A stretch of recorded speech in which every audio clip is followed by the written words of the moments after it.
Because think about it, most hard pitching salespeople, or even some consultants, this is how they generally start off. I'd like to come and see you and find out about your business and what problems you are having to see if we can help solve them. How do you think? Do you notice this in how you sell? And what's your belief about the ability to create business using this approach today? Unless you have a high degree of expert status, they know you, there's a lot of trust and rapport built, this isn't really going to get you far in today's modern world. As I've shown you already, this is just a slightly different facts of the 10, 30, 60. I think this one comes from Chet Holmes. He breaks it down a little differently. So he said, look, there's 10% desperate buyers. And this is why I've taken you through the 140 campaign, through the outreach, because it's that cherry picking. You're looking for those desperate buyers. Yes, there are some problems for those desperate buyers sometimes, because they may have already created the beliefs around what the ideal solution will look like, and they're trying to squeeze you into their belief around what that existing solution is like. And that is why, if you go down that route and take the consultative sales process, then I get you to question that and kind of open that back up again, so you're not being pigeonholed with nowhere to go. So they're saying there's 15% not so desperate buyers, and these are within my 30%, and he just calls it differently, 60% and 15% are hard no matter what you do. I'd say you may be great just working the 10%, but certainly both Chet and I believe I call it the 30, the next 30, he calls it 15. However, you can develop enough trust and rapport to warm up the not so desperate and even light a bit of a fire to get them moving today. You can make yourself the natural choice when the not yets are ready, or accelerate their readiness. You can educate, answer objections, and reverse the risk for the soft no's, which often turns them into yeses. I checked my source. I'm almost certain that's Chet Holmes' quote. I create so many resources based on things that I've read and studied that sometimes I miss the right attribution. So if you know that someone else, just let me know. But I'm almost certain that's Chet Holmes. So where can you get ideas? You may have this nailed already. You might be looking at it thinking, oh man, that research I did on, I did my MBA, I did my PhD, my research project that I did in XYZ, I've got this nailed already. However, sometimes if you're lacking in ideas, there's a concept called chunking up. So say your core expertise is sales training. You can chunk up or chunk down to create different offers to the marketplace. So, and the more senior you go in an organization, the more I would get you to think about chunking up, i.e. going to a higher level of abstraction. So if my concept that I wanted to sell, if you like, in an organization was sales training, then one of the educational pieces that I might think about is actually, while I'm not going to go and educate them on why sales training is an absolute necessity for your consulting business, it's too direct, if you like. It's almost what we call a leading, if you're in a conversation, it's what's called a leading statement. It's if I could show you that sales training was essential for your consulting business, you'd do business with me, wouldn't you? And that works and it's great, but sometimes it can come off as a little direct. So one way of avoiding that is to go to a higher level abstraction, to chunk up. So that could be how to recruit the best graduates. So one of the things in there is, consulting companies are struggling to recruit the best global graduates at the moment. And you could show that, one of the points is they're not involved with the right universities. One of the points is they're not showing that their recruitment and engagement process is too slow. And then another point might be that actually the best graduates in consulting now want to be seen as rainmakers. Therefore, they look for the ability to create sales because they recognize that rainmakers are the highest paid people in consulting, or it's the fast track, it's a way that they can then set their own businesses up. So therefore, just one of those segments is going to be creating the need for your solution, if you like. Then after that, I can even chunk up higher. So here, there's another level of abstraction, which is field sales are not needed. So here, if it's sales training, actually this is a more process-led approach now. Is, most people have telesales people, internal sales or external sales. And with the this educational piece could be with the modern technologies that exist today, you actually don't need external salespeople. You don't need to pay for their cars. You don't need to pay for their salaries. They're not that productive. And you can replace them. You could get 5 internal salespeople for the cost of 1 external sales person, and increase your revenue by a factor of 5. With much lower overheads. So therefore it's a different message. But again, within that, there would be a need to, how do you recruit these people? How do you train them? Obviously the training requirements are very different. It's a different structure. And then you could even go more abstract about, emerging technology will replace salespeople altogether. Yeah, and that could be, a high scare tactic. If you're following traditional models of selling, then in a couple of years' time, your competition will be replacing their salespeople altogether with artificial intelligence. They'll be doing it this, and this. However, there's an opportunity for you to be different. If you restructured your sales model, if you recruited the best people, if you gave them the right training, then you could be the leading advocate of, personal relationships in the industry. So what you've done now is you've taken your message about sales training and created a number of different abstractions of educational piece that you can use to sell your sales training. And I hope that makes sense. I hope I explained that okay, because this is, so powerful. I don't know what to do. Sometimes I think, I should be sitting here with, a rattle and a one of those little whistles you get at sports events and things, and blow it, and so to really get across how vitally important this is in helping you create as much business as you want.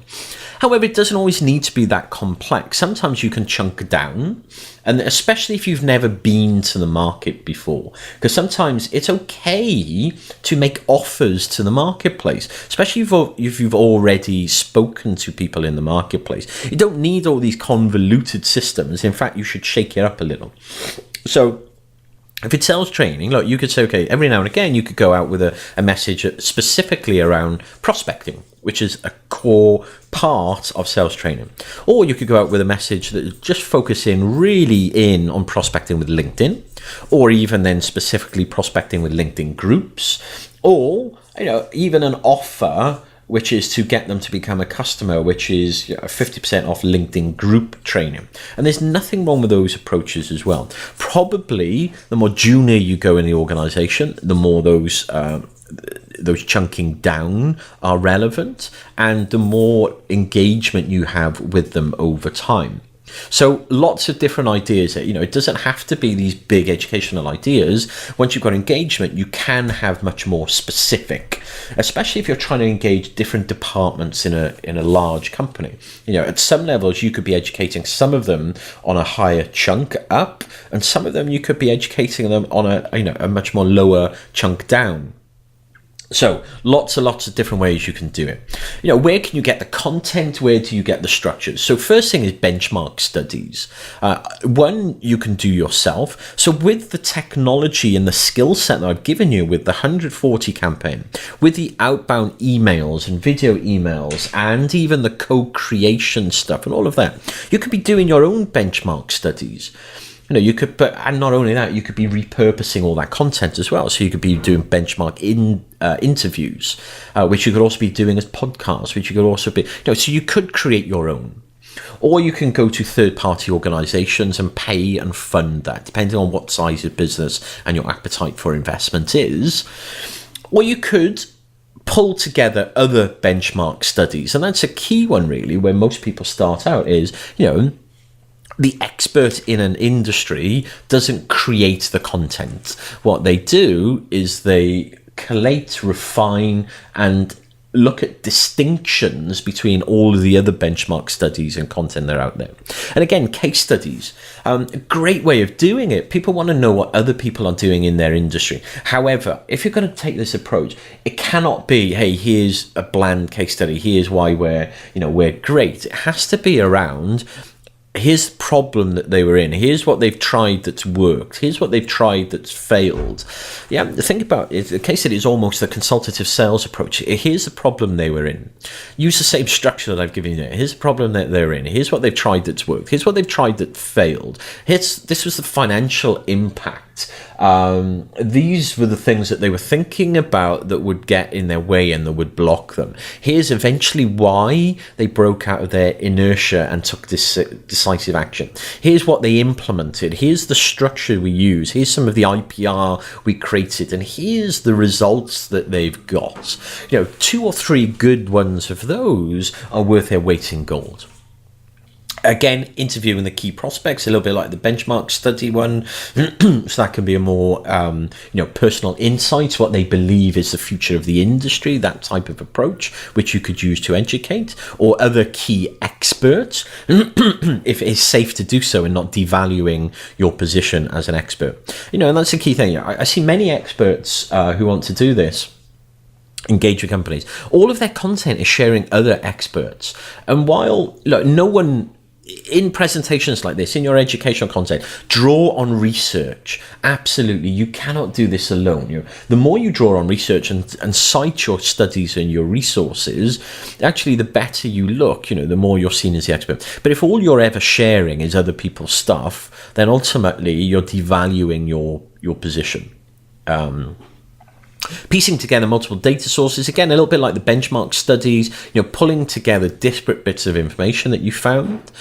So vision, future trends and predictions, it's a big one. What are your predictions for 2019, the future of the XYZ industry in 2019? Everyone wants to see what's coming, and very few people have the ability to do that. And this is one, I've never done, and I've not got any of my clients to do, but I think it's a fantastic one if anyone did it. And the reason I thought of this is through my own personal experience, is fund an MBA or a master's or a PhD who has to create a dissertation. So I created a dissertation, and it's been for my MBA, and one of the things that I did was something like a 20,000, I can't remember, 10 or 20,000 word dissertation that I got a distinction on, and it took me so much time, so much research, pre-internet, so Christ, it was hard work, and it was about new product development. I took some nuggets out of there that formulated my entire ethos and strategy going forward for the rest of my sales career. However, other than that, I never used it. It wasn't relevant to the business I was in, really, and I've had no commercial value out of it. However, we're in an age where information has transitioned and people want specific stuff. So, if you know a great university nearby you, or, you can find people online, you can fund an MBA or a master's or a PhD, if it's ethical to do so, obviously, and fund their research into their dissertation, as long as it meets the criteria for both their degree and what you need for your educational content. A couple of thousand a year to do that is good. If it takes them a year to do it, and they do something that you have ownership of with in-depth research, with the research rigidity of structure of an MBA or a master's or a PhD in something, for me, I think that's a massive investment. Even if you split ownership of it afterwards, they can go and create their expert position off the back of it, and you have the ability to use it to create sales for you. So for me, this is a very, very under-tapped approach, and I'd love to bounce ideas off you about how you can do that. I think that one there is a massive, massive opportunity for consulting companies. Okay, so can you offer your prospects some value completely outside of your product or service? That's the question. Something that is important to them, not necessarily important to you. To move away from maybe what their perspective is and what their experience is with other people. So, I want to come and talk to you about my service. No, thanks. I'm happy with my current solution. Thank you very much. So the solution is, as I've shown, is to create an educational piece that the prospect cannot say no to, no matter what their perception and beliefs. I've shown you a lot about beliefs are of their existing circumstances. In fact, I spoke to a client only yesterday, and he worked out that they've got about 1,000 companies that can ever do business for one of his solutions. So therefore, it showed him this concept. And though out of those 1,000 companies, he helps them with specific projects.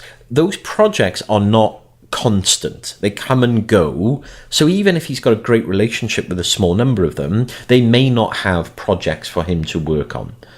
And then the new ones that he was approaching is, how do they know whether he's good or not? Because there's an element of risk. It was something to do with, had a legal impact as well. So how do they know if he's good enough? And I was kind of showing them this concept, and I said, look, if you create this educational piece, one, you're engaging people now, not when they have a project. So therefore, you then have all of the time that it takes, for when the next project comes in, to position yourself as the logical choice. If your content and the way that you do this is so good, you are removing any inherent belief of the risk that you are a safe pair of hands. So when those next because his belief was, one of the reasons they were waiting, it was just for a small project that didn't have high visibility. Therefore, if they gave it to him, it was okay. Even if he does mess it up a little, it's not going to fall back and kick us in the backside. Whereas we showed him how to, I showed him how to think like this, and it's like, oh yeah, so I can meet all of those 1,000 companies now, and by the nature of this content, I can get a meeting with them now and demonstrate to them my expertise, and then pulls out all the risk, and it's like light bulb moment going off for him. It's, oh wow, and then you combine that with the ability to create a low front end offer to cash flow some of these initiatives, and to get creeping commitment, and to navigate your way through those organizations. And I've got a separate bonus training shows you how to do that. Then it all becomes pretty magical. So I call it the CRTMN. And if you can think of a better way of making that sound sexy, then come back to me and let me know, and I'll change it. So it's develop your compelling reason to meet now. I must stress now, not in 6 months, not in 12 months, your compelling reason to meet now. Okay, so a couple of different kind of titles or approaches, if you like, that you could take. So some of these are heavily influenced by Chet Holmes's stuff. And back then when Chet was doing it, there wasn't a lot of inbound marketing. So in many ways, although he was direct selling, he was one of the masters of the inbound marketing movement as well, because he called it the educational sales perspective. But this is how a traditional salesperson might have pitched things before. So the before and the after. So we'd like to come and talk to you about our healthcare benefits, whereas after could be the 5 dangers facing all employers and how knowing what those dangers are can dramatically reduce costs and increase profits. We'd like to come and talk to you about getting a new telephone system. So how you're wasting money in 5 major areas of your voice and data spending. So we'd like to come and talk to you about emergency disaster recovery. So the 5 most industry disruptive emerging technologies most CTOs don't know, and how they can impact UK market effectiveness or competitiveness. Okay, cool. So, and that's what we're going to be looking at doing in your educational content, is that sexy results base. You've done a lot of work. If you think back to stage 1, where do you think this is all kind of coming from? Why did I get you to do all that work in stage 1? It's so you can create these things. You understand the afters. So this is all relating to their pain points and showing them the brighter future. So some bad news that you can use as a theme. So the market is shrinking. Competition is increasing. Failure rates are increasing. Billing and profit is reducing. There's new entrants into the marketplace. Market entry time is extending for products or services. However, as much as I've said give them value outside of what your core service is, you have to have a link to setting up a need for your services. So if you think about the sales training example that I gave you, all level of higher chunking up abstraction, I made sure I was always looking at how I could bring that back to creating a need for my services. If you believe that that information I've given you is right, then by nature of that, you also have to believe that you have to invest in sales training. And that is what we're looking to do. So what is the prospect's number one current buying criteria? Because we've talked a lot about beliefs. What do they believe their number one current buying criteria is, and how can you deliver bad news that will help them transition away from that current belief? How about some good news? So there's a vision to move forward to that isn't just a solution pitch. So it's not, hey, there's all that bad stuff. However, there's this brighter future over here, and the only way you can get it is to buy my stuff. It's not necessarily like that. It's more subtle than that. Excuse me. So what we're looking at is belief changes. We've done a lot of work in this section and previously about belief changes. So here's an example for you. So a belief change, if I wanted to create a belief change in a presentation, I could look at this type of structure. Okay, and this could be the content or one part of the content of my educational value-based meeting. So a market that you perceive, i.e. you as the consultant, to be price-driven can be educated to be expertise-driven. And you could do that by educational content around the cost of misbuying, the cost of doing things twice, the cost of renewals, fines, downtime, legislation, missed opportunities to win clients, to win deals, to get investment, to expand into other markets, speed to market, as it lengthened their time to market as opposed to decreasing their time to market. And of course, fines and legal ramifications. So they could be some simple belief changes I would need to address. What about a market that believes you can't get easy access to senior decision makers? So this may be you, and this is kind of one of mine that I've worked on over the years for presentations. So my belief change example that I want to create is, I'm approaching consultants who believe that you cannot get easy access to senior decision makers. So what steps would I need to go through to make that belief change? So first of all, confirm the old belief with old research. So there's no point saying, look, what you believe is shite and you're an idiot. You cannot do that. So you have to confirm their belief. You have to show that you understand what they are currently thinking. So it's called, show me you know me. It's called, addressing the conversation going on in their mind. But the key is it's their old belief, or it's their current belief that we want to make old. So maybe I should change that to confirm current belief with old research. You can show them how 10 years ago that may have been the case. So you believe that you can't get access to senior decision makers.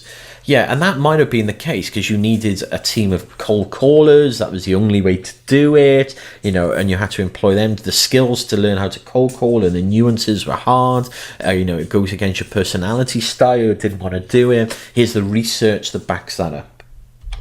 But then I could transition to new research. That was the old stuff. But look at this. This is the new research. And that could be around, changing marketplace, the way we communicate as a society have changed. The percentage of senior executives who have a corner office has almost decreased to zero. The percentage of people now who have open plan offices, so the ability to get to people, i.e. the structure of politics and organizational structure has changed. People don't have direct office-based phones anymore. It's all mobile. The move from landlines to LinkedIn, to chat, to email, to those types. So I could use research to show that actually no, it's different, and it's percentage of people getting through to senior executives now has changed. Then I could show maybe some third-party research, not my own research, to show that actually senior executives want to be approached. They want to be educated. They want to be challenged. And in fact, they need contrarian points of views. No one in their organization stands up and disagrees with them. No one is saying, we have to break out this blinkered approach. So actually, they want you to do it. Not only is it, a shift in communication preferences, it's a shift in attitudes. They want you to approach them. Therefore, I can also then back that up with, most research that shows that, most junior salespeople don't contact senior people. They're scared to do so. They don't believe they have the skills. They don't value their positioning enough. And I've got, lots of studies and research that can back that up. Then I could show some tools to make it easy. So I could show, a tool to find any CEO's email address, a simple tool about how you could create a video-based email that shows your expertise, a simple script of how you structure it, or a monitoring trigger events to find out when that person has just came into the company or when they're making a major purchase decision or a major upheaval. Therefore, if I do that, what's the logical conclusion? It's easy to do. They want it, therefore you can and should do it. Yeah, so I've gone in a couple of slides from, their belief is a market that believes you can't get easy access to senior decision makers. I say, look, that's an old belief. Replace it with this new belief based on research. And there's other research that says, well, actually the people that, that you believe that about actually want you to contact them. Other people aren't doing it. Therefore, there's an opportunity. And look how easy it is to do. So the conclusion is that it's easy to do. They want you to do it. You can do it. And actually what I could do here is put another slide in and show examples of other consultants that have done it. Therefore, if those other consultants can do it and every factor else is right, you can do it and you should do it. Okay, and again, the same type of thing for one of mine is a belief change around a market that believes you only need inbound lead generation.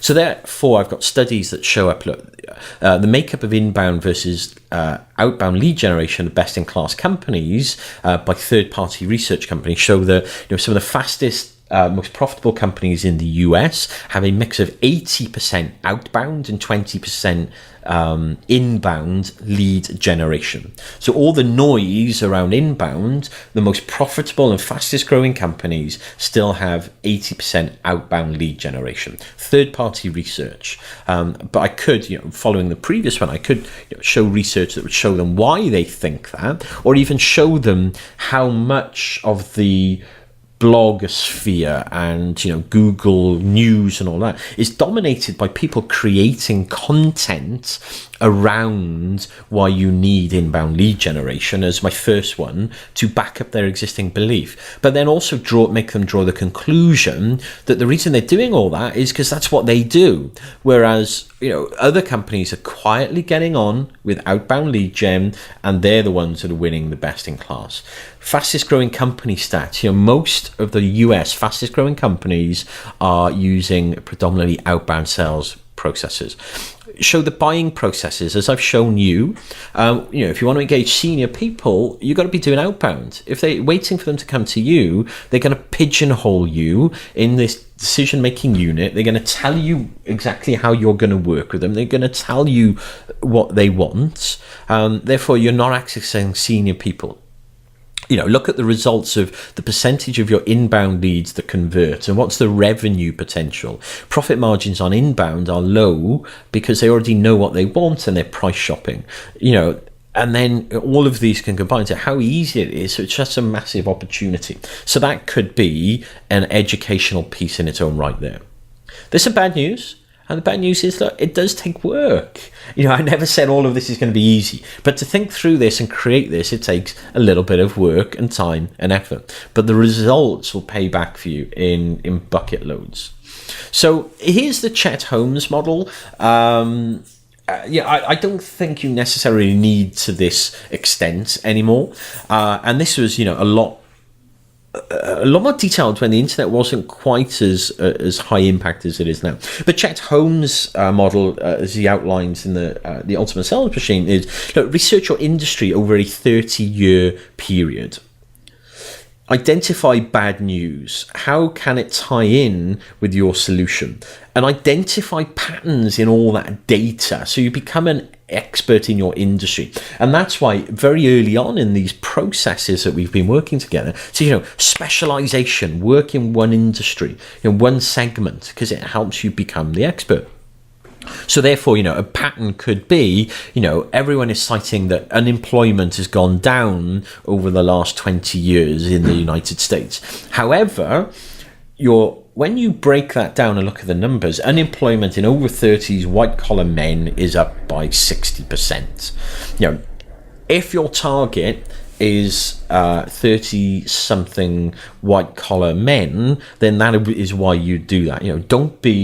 Don't be listening to everyone else in the marketplace that's saying, unemployment is down. Or if you're, mid-20s, say, and I've never kind of put this together why you would use this. Maybe if you're trying to sell an MBA course, it's like to mid-20s people. As a way of getting out of the fact that, everyone else is saying unemployment is going down, it's a safe market. However, you're fast approaching a 30s white-collar male in America, and unemployment has risen to over 60%. Transition out of that by doing this course, by learning these skills, by creating a business, by buying a franchise. You could use that for multiple different ways. So Chet actually started and grew a company that does this level of research. If you think that you need someone to do this for you, so I believe their minimum entry point is about $20,000. The ones that I've seen, I'm not that impressed with. I have to say, since unfortunately Chet died a number of years back. Sad loss. He was a real great influence on the sales industry. But the company that is left that does that type of research, personally, I don't think a lot of the work that I've seen that they've done, and one or two of my clients have had it done. If you want that, then I can show you where to go. They're very good at doing these type of research pieces and packaging it up as a sales piece. But bear in mind, it's going to be an investment, I would guess, a minimum about 20,000. I get nothing. I prefer you not to go there personally. But if you do, I can kind of point you in the right direction and also speak offline about the relevancy of how that works with you. Or you can go to other resources. So you'll have this slide, and start pulling this stuff together. Business.com, Forbes, CNN, ABC News, dole.gov, bls.gov, so census.gov. An easy one there is called BuzzSumo, so that brings content together. So it's an aggregation of content. FeedStats, Keynote, Mintel, there's just Census, Market Research, Euromonitor. So that's one way you could start looking at this yourself. However, look, if you're a consultant that's either working on a day rate or high value consulting projects, consider outsourcing this. And there's a website that I've shown you probably before called Upwork, and you will find amazing talent on there to do market research for you, as long as you're very clear around what it is that you're looking for them to do. So think about that, sponsor a student or maybe go out and get some market research. So this one is called Upwork. There's also another one called People by the Hour. And here I'll have this in the manual for you. You can use something like this as a job advert. I won't read it out, but it's reasonably self-explanatory. So you place the advert, you potentially look for someone with experience in your industry or the industries that you're targeting. You let them come back to you to make a bid, either based on hours or overall project. Interview 3, and probably what I would personally do as well is potentially give 2 people the job, but a small segment of the job. And look for which one is going to be a better fit. So I always try and hire 2 people to do one job, and if both do it brilliantly, then you've got a great problem. Okay, so just bear in mind, so I've shown you this when we do outbound. So how are we going to use this? So when you boil it down to the tactical side, when you do outbound prospecting, people will come back with warm responses. Sounds great. I need to meet you. Sounds perfect. And then you have referrers. People are referring you elsewhere in the organization. I've shown you how to deal with that. So this can be used in that section I call pipeline. They have an existing consulting company.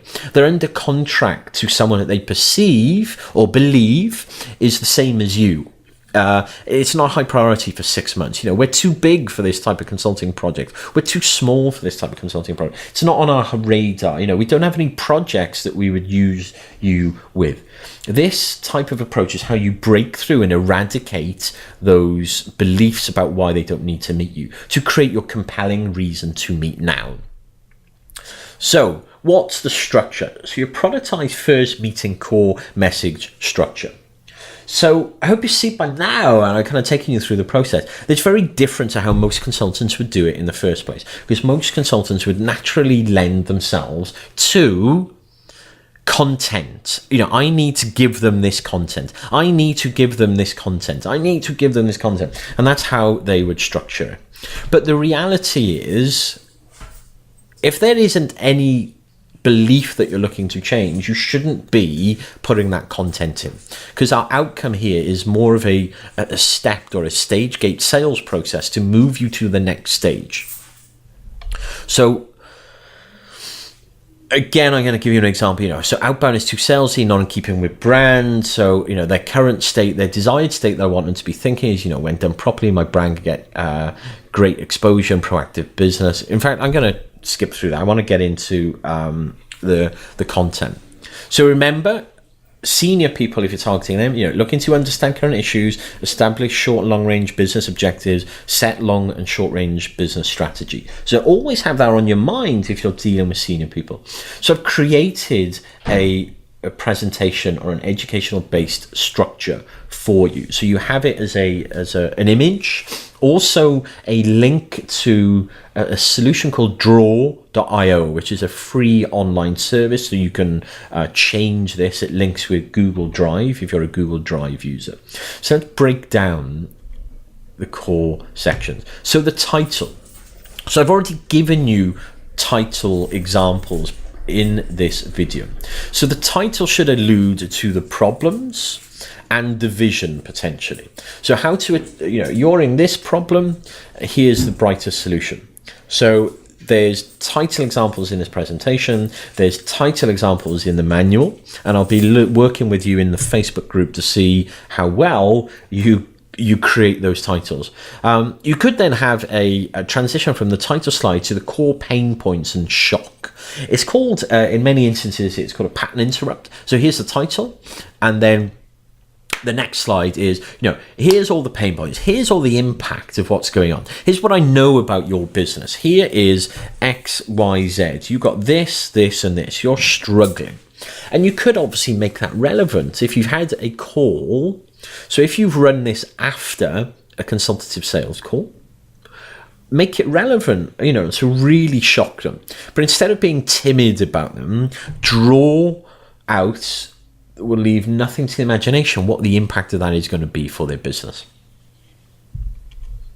Then I would suggest 3 mini content segments, depending on how much time you have.